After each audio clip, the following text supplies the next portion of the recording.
Salam sejahtera doktor, nama saya Alexander Alesius, nombor matriks 259565, dan pada hari ini saya akan membentangkan subjek komunikasi antara budaya. Saya teruskan ke bahagian pengenalan. Menurut Hofstede, budaya ialah program kolektif yang tertanam dalam minda ahli masyarakat di kawasan tertentu yang membezakan mereka daripada kumpulan lain.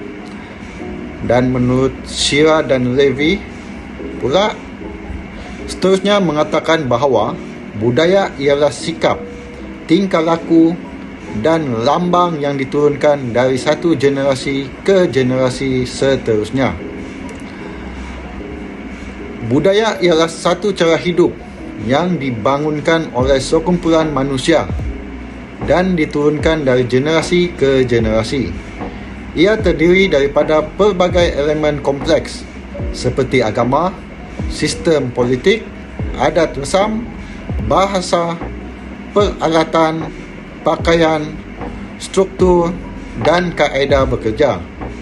Ia juga termasuk cara bergaul, berbual, tradisi perkahwinan, makanan, bekerja dan berfikir di antara lain. Menurut Tubbs and Moss 2010. Seterusnya, budaya yang ditonjolkan memainkan peranan penting dalam komunikasi masyarakat Siam. Dimensi budaya. Terdapat 6 dimensi budaya yang dicadangkan oleh Hofstede, iaitu terdiri daripada jarak kuasa, individualisme, kelakian dan mengelakkan ketidakpastian, maskuliti dan orientasi jangka panjang dalam budaya Siam. Sekian doktor, saya serahkan kepada rakan yang lain. Terima kasih doktor. Assalamualaikum dan salam sejahtera. Saya Muhammad Firdaus bin Anwar, nombor matrik 258662, akan menerangkan berkenaan 5 dimensi budaya Hofstede. Okey, yang pertama, mengenaan cultural difference, iaitu yang pertama power distance, yang kedua uncertainty avoidance, yang ketiga individualism dan collectivism, yang keempat masculinity atau femininity, dan yang terakhir long term orientation. 2.1 Indeks Jarak Kuasa PDI. Ia digambarkan sebagai tahap di mana ahli masyarakat yang kurang berkuasa bersetuju dan mengharapkan kuasa untuk diagihkan secara tidak rata. Mengikut rangka kerja ini, budaya Siam telah menunjukkan jarak kuasa yang besar. Contohnya boleh diperhatikan dalam sekitar perniagaan di mana pekerja menyokong bos mereka di tempat kerja dan pihak atasan melindungi dan membimbing pekerja mereka sebagai pertukaran. Pengetahuan itu diturunkan secara rantaian arahan mengikut perintah yang ketat. Di tempat kerja misalnya, terdapat pemisahan yang kuat antara penyelia dan orang bawahannya. Jarak kuasa etnik Siam mempunyai kesan ke atas aspek masyarakat yang lain, seperti cara orang berinteraksi antara satu sama lain. Okey, terima kasih. Assalamualaikum. Assalamualaikum dan salam sejahtera. Saya Wan Muhammad Fazli bin Wan Mahmud, nombor matrik 258909. Saya akan sambung pembentangan pada rakan saya. Individualisme lawan kolektivisme, IDV. Indeks ini melihat bagaimana orang dalam budaya disepadukan ke dalam kelas.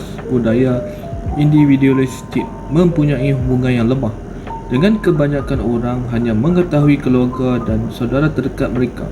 Kolektivisme sebaliknya mentakrifkan masyarakat di mana perhubungan yang erat mengikat keluarga besar dan orang lain ke dalam kumpulan. Apabila perselisihan faham berlaku dalam kumpulan yang lain, kumpulan dalam ini diikat dengan kesetiaan dan menyokong satu sama lain. Terdapat beberapa contoh di Siamland yang menunjukkan kesukaan orang Siam terhadap kolektivisme.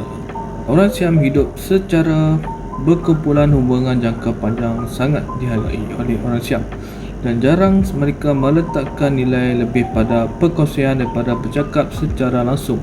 Tentang perniagaan semasa mesyuarat perniagaan, banyak perniagaan cenderung menggalakkan ahli keluarga untuk menjawat jawatan yang lebih tinggi, dan akibatnya mereka cenderung untuk menjalin hubungan yang lebih erat dalam organisasi. Indeks penggalakan ketidakpastian UAI. Indeks penggalakan ketidakpastian UAI diterangkan sebagai toleransi budaya terhadap kekaburan yang mengukur tahap orang ramai menerima atau mengelak kejadian yang tidak dapat diramalkan, tidak diketahui atau di luar kebiasaan. Assalamualaikum warahmatullahi wabarakatuh. Nama saya Muhammad Izwan bin Ahmad Tusim, nombor metrik 258616. Saya akan teruskan pembentangan seterusnya, iaitu etnik Siam mempunyai sektor yang agak tinggi dari segi mengelakkan kekeliruan yang mencerminkan fakta bahawa masyarakat dan perniagaan dikawal dengan ketat. Etnik Siam mempunyai undang-undang dan peraturan yang ketat untuk mengelakkan kekeliruan dan mencerminkan penghindaraan risiko. Okey, seterusnya kita pergi ke tahap pergalakan ketidakpastian yang tinggi ini mendorong pekerja lebih berdaya tahan dan menganggap risiko sebagai satu perubahan, manakala eksekutif dan pengurusan pula memberi tumpuan kepada perancang jangka pendek kurang strategik, membolehkan eksekutif mengekalkan prestasi organisasi.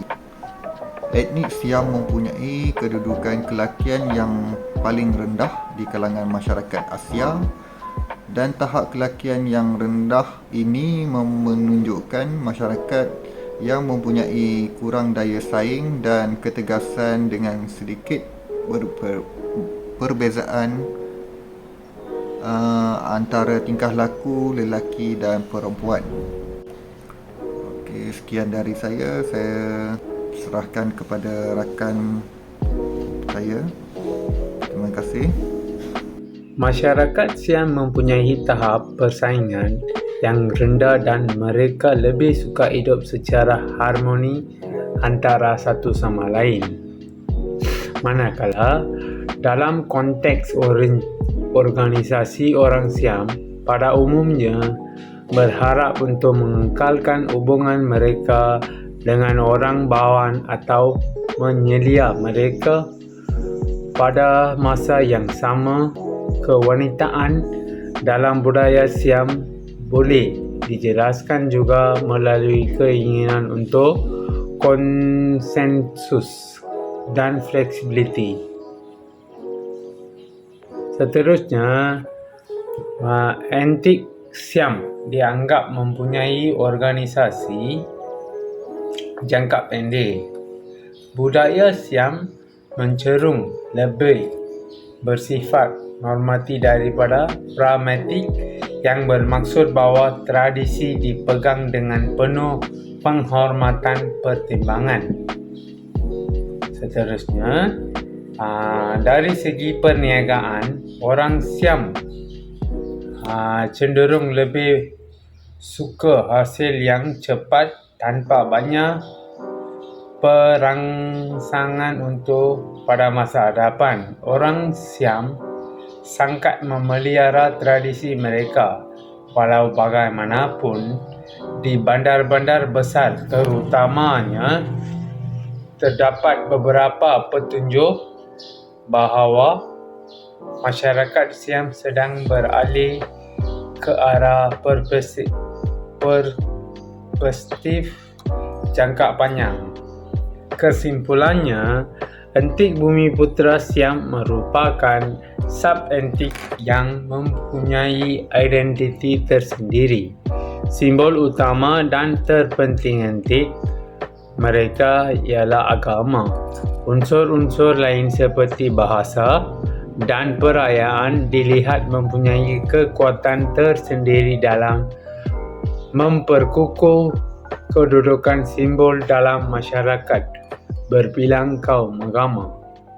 Terima kasih.